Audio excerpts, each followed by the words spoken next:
Vous me demandez souvent comment je fais pour entendre des voix ou recevoir des visions supranormales ou participer à des actions dans une multidimension universelle.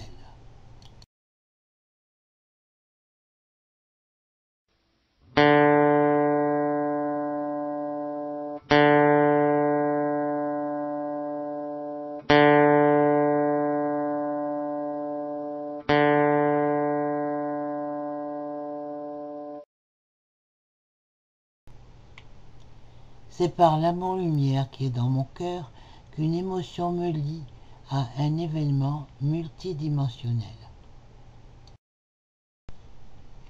Si je suis vie, amour, lumière, paix, joie, j'ai un pouvoir infini, j'ai aussi la beauté. Les communications avec mon moi divin et les êtres venus d'ailleurs deviennent naturelles.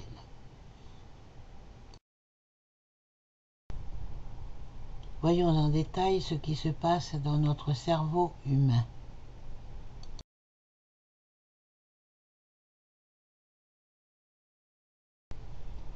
Il y a deux forces principales qui existent dans l'univers.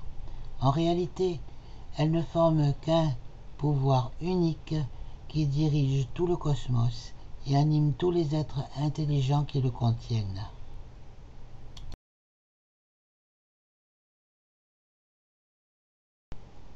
Là où l'électricité est une expression de l'énergie physique, la force de vicicité est une expression de l'énergie mentale. L'une de ces forces est connue comme étant la viticité et l'autre comme l'électricité. Les scientifiques sur Terre sont familiers avec la deuxième de ces deux forces, mais sont tout à fait ignorants de l'existence de la première, la viticité.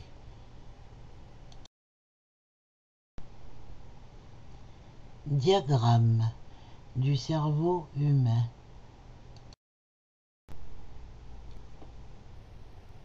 Voici donc le diagramme du cerveau humain et en commençant par le chiffre 1, vous pouvez remarquer votre récepteur de pensée ou en termes anatomiques la glande pituitaire. C'est le point de contact à l'intérieur de votre cerveau qui active votre capacité de recevoir des vagues de pensée des autres de n'importe quelle distance sur Terre ou de n'importe quelle autre planète. Règle 2. Désigne votre écran vitronique ou vos images pensées. Il est constitué de cellules du nerf optique spécialement conçues pour former des images mentales, comme les piles. Cette zone de cellules nerveuses est énergétisée ou énergisée durant le sommeil. Vous avez des rêves, ordinairement en noir et blanc et quelques en couleur.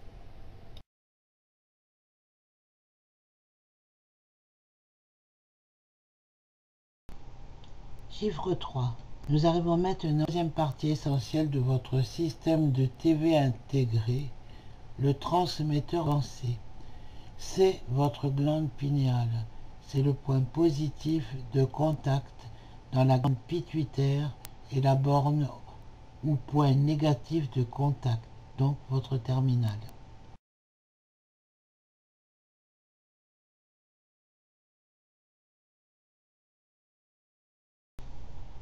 Chiffre 4 montre le cervelet, organe principal de l'esprit subconscient. Remarquez de quelle façon les petites flèches représentent les vitrons circulant vers le haut et traversant la glande pinéale et de là énergétisant l'écran vitronique. Certains de ces minuscules vitrons circulent à l'intérieur de la glande pituitaire, là où voix de l'individu. Le soi interprète alors les images mentales créées par les vitrons comme des messages complets, incluant les sons, couleurs et autres stimuli sensoriels. Remarquez comment les vitrons suivent une voie à travers le système de TV, à travers le cervelet, soit le subconscient, et complètent un circuit en circulant vers la sortie du cervelet ou esprit conscient.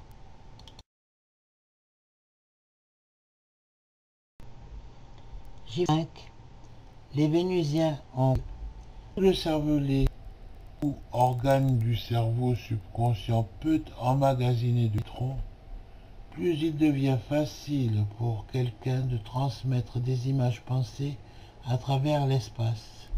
Donc, radio mentale ou télétote exige beaucoup plus de vitrons qu'en nécessite Mentavision, la télévision mentale. Il y a donc 5 règles simples qui vous aideront à perfectionner par vous-même mentalement et de vous rendre capable de nombreuses communications télépathiques avec une grande facilité de réussite.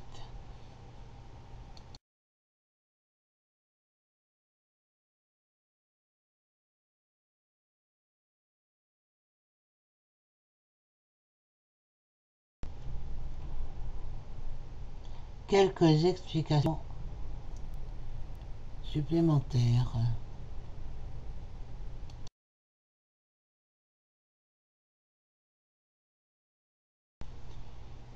Et maintenant, nous allons voir comment réaliser cette télépathie.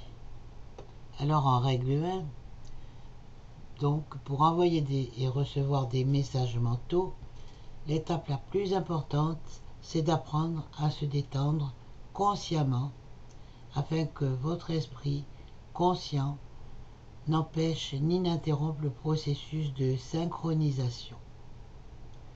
Trouvez-vous une chaise sur laquelle vous vous sentirez confortable et détendez-vous de 10 à 15 minutes avant d'essayer d'émettre ou de recevoir par voie télépathique. Recherchez un endroit tranquille, retiré, où vous ne risquez pas d'être dérangé. Fermez les yeux et prenez de profondes respirations en expirant lentement jusqu'à ce que vous ressentiez un état apaisé. Veillez à ne pas vous endormir. Vous devez approcher l'état de sommeil mais demeurer consciemment éveillé. À mi-chemin entre votre esprit conscient et votre esprit subconscient se trouve une zone neutre ou d'équilibre pour laquelle l'esprit entre en harmonie avec les activités du subconscient. Cette zone neutre ou région dans laquelle l'esprit conscient et subconscient agissent ensemble s'appelle l'état subliminal. Il ne faut pas confondre le subliminal avec l'état inconscient ni avec l'état de transe. Il s'agit d'un état de rêve profond par lequel votre esprit conscient n'est pas inconscient, mais se retrouve si concentré sur les révélations qui lui sont faites, le truchement de l'esprit subconscient, qu'il oublie du moins temporairement son environnement immédiat. Dans cet état subliminal, votre esprit conscient peut pénétrer à l'intérieur et entrer en phase avec la vibration vitique et de cette façon communiquer avec le mental d'une autre personne sur la Terre ou ailleurs et par là acquérir des connaissances de l'esprit subconscient ou l'intellect d'une autre individualité. Pratiquez cette entrée bien entendu dans l'état subliminal.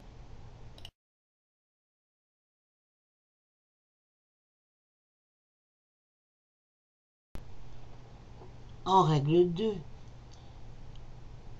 maintenez cet état subliminal à travers le processus de communication télépathique une fois que vous l'avez atteint. Vous devriez tenir dans votre main gauche une pierre de lapis lazuli ou une pierre psychique tellurique afin de favoriser la mise en phase de votre esprit avec votre corps. Ça vous servira également à focaliser et intensifier les plus hautes vibrations de la pensée que vous cherchez à contacter. Et ça évitera que l'esprit conscient descende sous le niveau subliminal dans un état de transe ou de somnambulisme. Au bout d'un certain temps, aucun de ces aides physiques ne sera plus nécessaire pour se maintenir dans l'état désiré. Votre esprit grandira en habileté pour le travail télépathique en pratiquant sur une base journalière. Le fonctionnement de la radio mentale, télétote, est une science des hommes et femmes de Vénus à pleine maîtrise. Mais c'est encore un art étrange et nouveau aux habitants de la Terre. Par contre, la pratique est importante pour vous. Cette règle 2 est extraite d'un livre qu'a écrit Michael Hicks et qu'on peut retrouver sur Terre Nouvelle à propos d'un contact avec les Vénusiens. Si je me fie ce résumé, c'est qu'il est très bien fait et qu'il décrit en partie ce que moi j'ai ressenti. Donc, je peux vous dire que ça marche.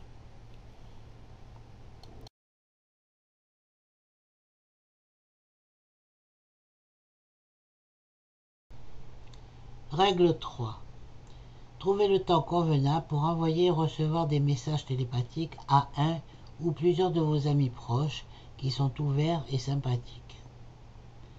Les personnes qui sont proches de vous affectivement et qui ont le goût de coopérer avec vous sont préférables.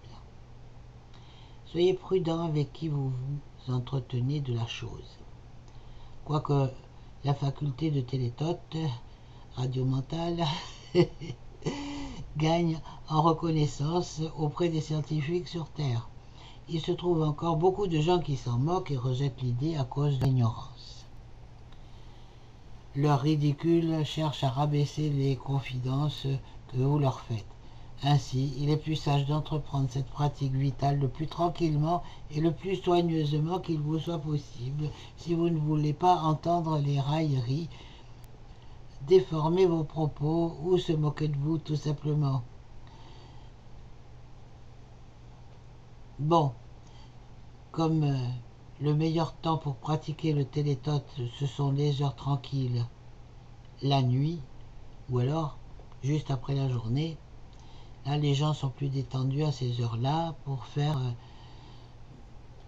disons, de plus grandes communications télépathiques.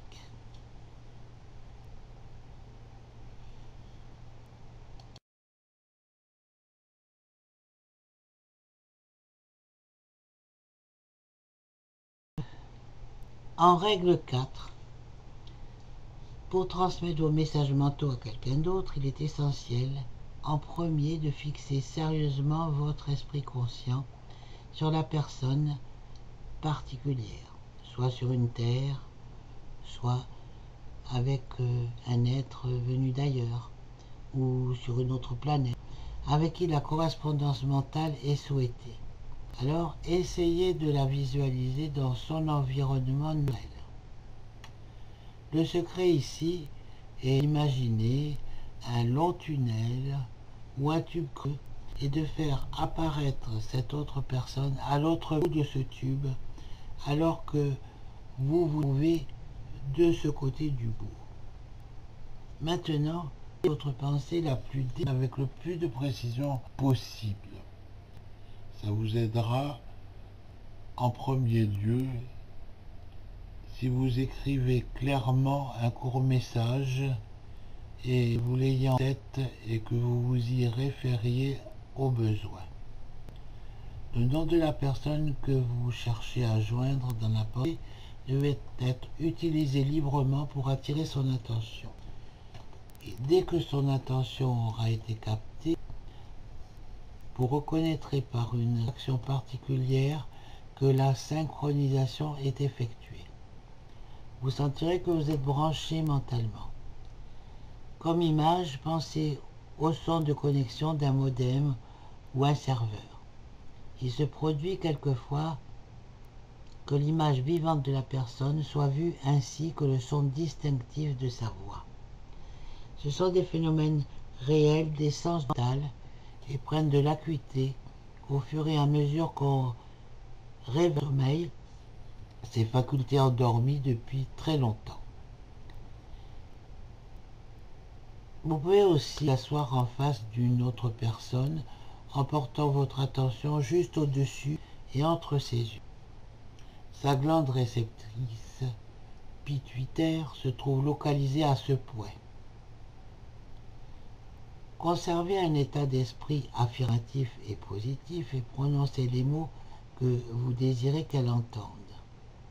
Visualisez chaque mot comme voyageant de votre transmetteur, c'est-à-dire la glande pinéale, parcourant le long tube creux jusqu'au receveur. Chargez chaque mot d'émotion en l'auréolant d'un feu bleu dès qu'il quitte votre esprit. Le plus vivant que votre message sera envoyé, le plus vivant il sera intercepté.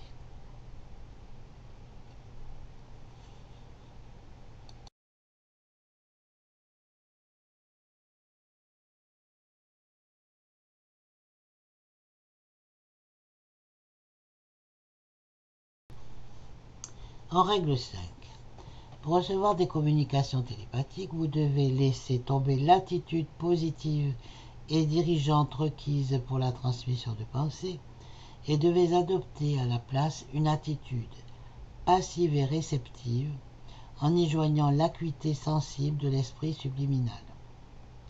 Dans cette condition, non seulement vos sens d'écoute, clairaudience, radio-mentale commencera à fonctionner plus clairement et distinctement, mais votre sens de vision intérieure, c'est-à-dire la TV mentale ou la mentavision, deviendra momentanément activé, vous permettant de voir une image physique actualisée de la personne avec qui vous communiquez. C'est une excellente idée de noter tous les mots, phrases et messages qui vous parviendront dans un calepin personnel au moment où vous les recevez. Faites ça aussitôt que vous reviendrez de l'état subliminal à la pleine conscience de l'éveil. Je vous invite donc à pratiquer ces 5 règles dès maintenant.